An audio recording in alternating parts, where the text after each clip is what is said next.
Assalamualaikum warahmatullahi wabarakatuh. Selamat pagi, selamat siang, selamat sore, dan selamat malam semuanya kepada teman-teman yang menyaksikan video presentasi kami. Perkenalkan, nama saya Adinda Falsya. Saya sebagai presenter dari kelompok satu dari kelas Psikologi Islam 10. Sebelum kami memulai presentasi kami pada hari ini, saya akan memperkenalkan rekan-rekan saya terlebih dahulu. Baiklah, perkenalkan nama saya Rahel Nabila Ramadhani.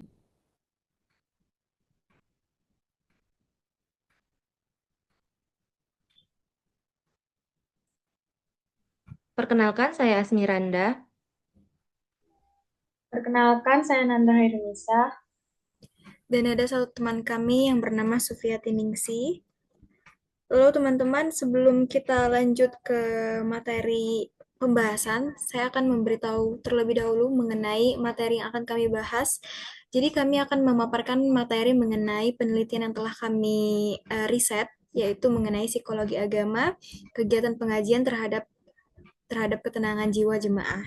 Nah, saya akan berikan overview atau gambaran umum aja mengenai penelitian kami. Jadi, pengajian merupakan aktivitas keagamaan yang tidak hanya berfungsi sebagai sarana pembelajaran agama, tetapi juga berperan sebagai media pembinaan spiritual, penguatan emosi, dan penenang jiwa.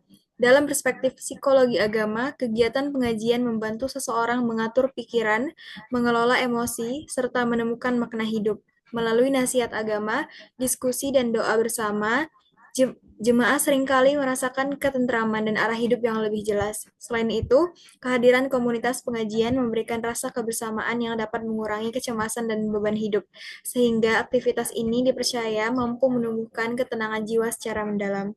Selanjutnya, biar saya jelaskan mengenai apa sih tujuan dari penelitian yang telah kami lakukan. Jadi penelitian kami ini bertujuan untuk memahami bagian dan bagaimana pengajian berperan dalam menumbuhkan ketenangan jiwa jemaah, bagaimana aspek-aspek yang ada dalam kegiatan pengajian yang paling mempengaruhi kondisi psikologis para jemaah, serta bagaimana jemaah memaknai perubahan emosional yang mereka rasakan setelah mengikuti pengajian secara rutin.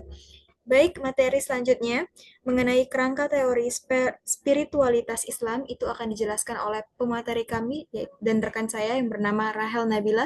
Saya persilakan. Baiklah, terima kasih atas kesempatannya.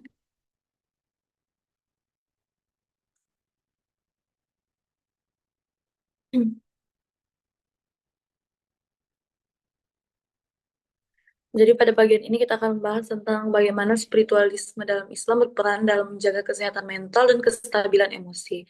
Jadi yang pertama dalam Islam, praktik ibadah itu seperti doa, ada zikir, dan tilawah Al-Quran. Jadi itu bukan hanya kewajiban, tapi itu juga sarana untuk menenangkan pikiran.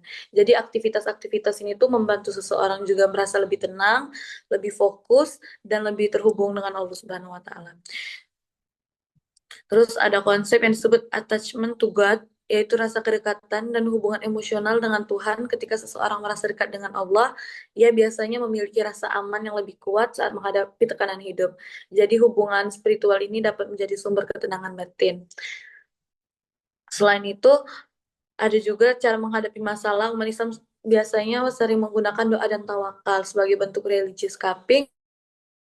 Religious coping tuh artinya tuh menggunakan nilai-nilai praktik keagamaan untuk mengatasi stres. Jadi dengan berdoa dan berserah diri, seorang bisa menurunkan tingkat stres, sekaligus menemukan makna dalam pengalaman hidup yang sulit. Selanjutnya.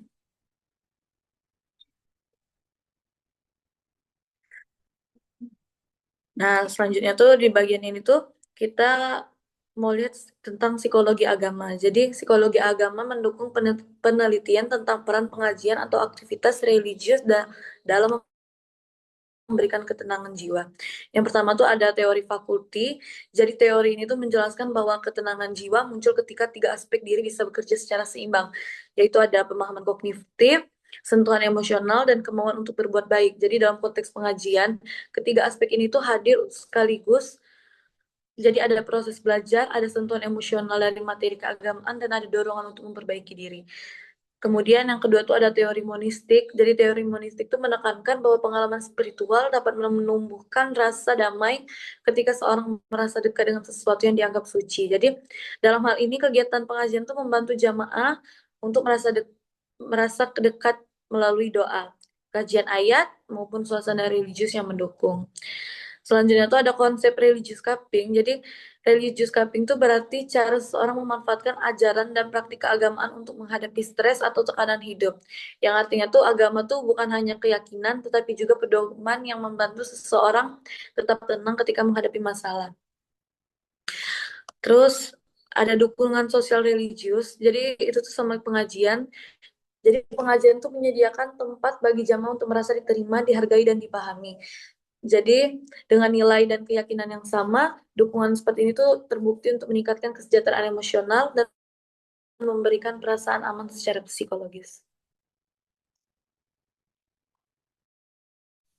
Baik, terima kasih Rahel Nabila telah memaparkan materi mengenai teori yang telah kami ambil mengenai psikologi agama dan juga spiritualitas Islam.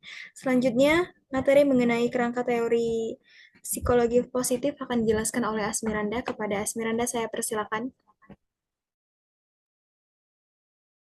Baik, pada slide ini saya akan menjelaskan kerangka teori yang digunakan dalam penelitian, yaitu psikologi positif.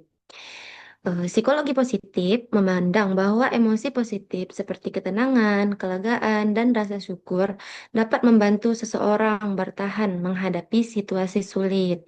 Dalam konteks penelitian ini, kegiatan pengajian memberikan ruang bagi jemaah untuk mendapatkan penjelasan-penjelasan yang dapat menenangkan hati, memberikan makna hidup, dan juga menguatkan mental mereka.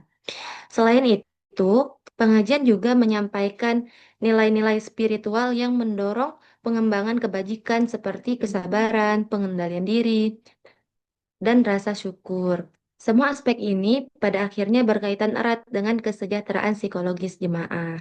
Next, selanjutnya kita masuk ke metode penelitian. Pendekatan yang digunakan adalah kualitatif, karena peneliti ingin memahami pengalaman subjektif jemaah secara lebih mendalam. Pengumpulan datanya dilakukan melalui wawancara dengan jemaah lansia yang sudah lama mengikuti pengajian, sehingga dianggap memiliki pengalaman spiritual yang lebih kaya. Selain wawancara, peneliti juga melakukan observasi selama kegiatan pengajian berlangsung, serta mendokumentasikan kegiatan dalam bentuk foto sebagai data pendukung. Teknik pengambilan informan yang digunakan adalah purposive sampling, artinya peneliti memilih peserta yang benar-benar relevan dan dianggap mampu memberikan informasi paling mendalam terkait fenomena yang diteliti. Next.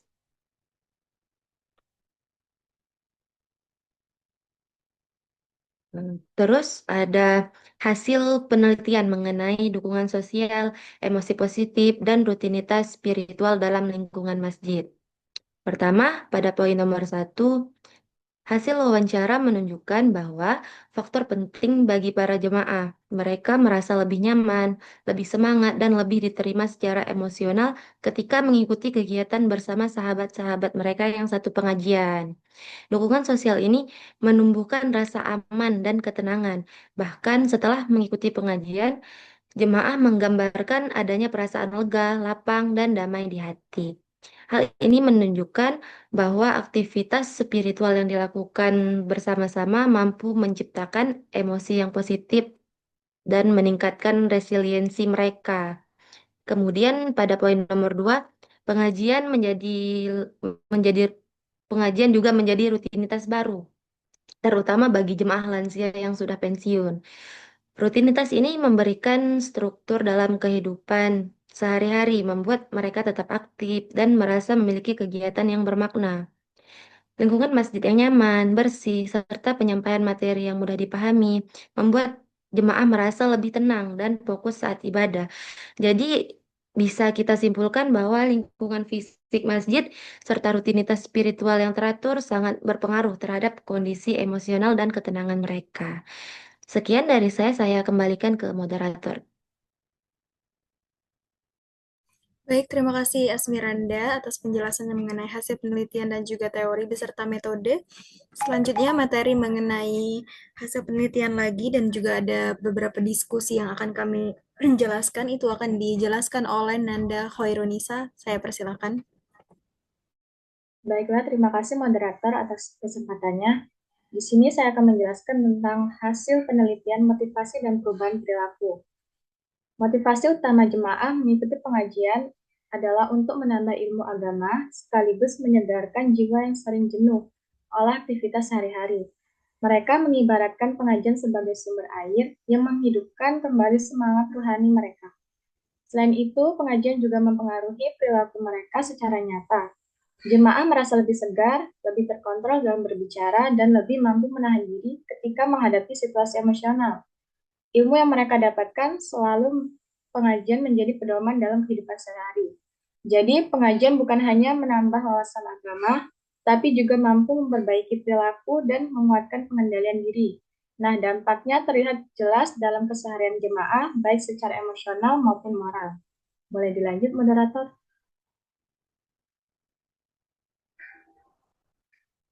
Nah, di sini ada hasil penelitian ketenangan jangka panjang. Nah, ini adalah bahwa ketenangan yang dirasakan tidak hanya muncul sesaat setelah pengajian, tetapi juga bertahan dalam jangka waktu yang cukup lama. Jemaah sering teringat pesan ceramah ketika menghadapi masalah, sehingga mereka kembali merasa tenang. Selain itu, pengajian juga memperkuat rasa kedekatan dengan Tuhan dan membuat jemaah semakin bersemangat untuk memperbaiki diri serta meningkatkan ibadah. Jadi poin yang bisa diambil itu pengajian memberikan efek positif jangka panjang berupa ketenangan, batin, dan motivasi memperbaiki diri. Lanjut, moderator.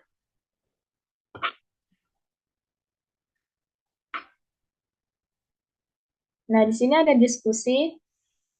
Diskusi ini temuan penelitian menunjukkan bahwa pengajian merupakan aktivitas yang mampu memadukan aspek spiritual, emosional, sosial, dan moral secara bersamaan. Kehadiran teman memberikan dukungan sosial. Isi pengajian menumbuhkan emosi positif dan lingkungan masjid mendukung suasana relaksasi spiritual. Nilai-nilai moral yang diajarkan dalam pengajian juga mengarah pada perubahan perilaku positif dan peningkatan kualitas karakter. Jadi, inti dari diskusi ini, pengajian bukan hanya ritual, tetapi juga sebuah kegiatan lengkap yang menenangkan jiwa, memperbaiki karakter, memperkuat hubungan sosial, dan mendukung kesehatan mental. Itu saja penjelasan dari saya, moderator. Saya kembalikan kepada moderator. Baik, terima kasih Nanda atas penjelasannya.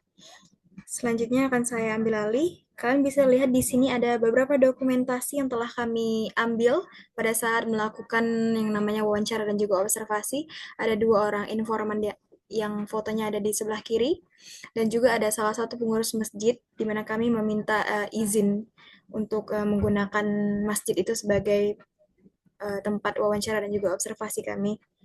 Selanjutnya, setelah penjelasan yang telah diberikan oleh teman-teman rekan-rekan saya mengenai hasil penelitian, mengenai teori, dan juga mengenai metode penelitian yang telah kami ambil, disimpulkan bahwa kegiatan pengajian memiliki peran besar dalam menciptakan ketenangan jiwa. Pengajian tidak hanya memberikan pengetahuan agama, tetapi juga membantu mengatur emosi, memberikan dukungan sosial, dan memperkuat hubungan spiritual dengan Tuhan. Efek ketenangan yang dihasilkan bersifat jangka panjang dan berdampak pada perilaku sehari-hari. Oleh karena itu, pengajian dapat dipahami sebagai salah satu bentuk intervensi spiritual yang mendukung kesehatan mental dan kesejahteraan masyarakat. Mungkin segitu saja presentasi dari kelompok kami. Saya harap teman-teman yang menonton video presentasi kami bisa mengerti penjelasan yang telah kami berikan mengenai penelitian yang telah kami riset, yang telah kami lakukan. Saya sebagai presenter Adinda Falsya pamit undur diri. Saya minta maaf apabila ada kesalahan kata, dan kepada Allah saya mohon ampun. Assalamualaikum warahmatullahi wabarakatuh.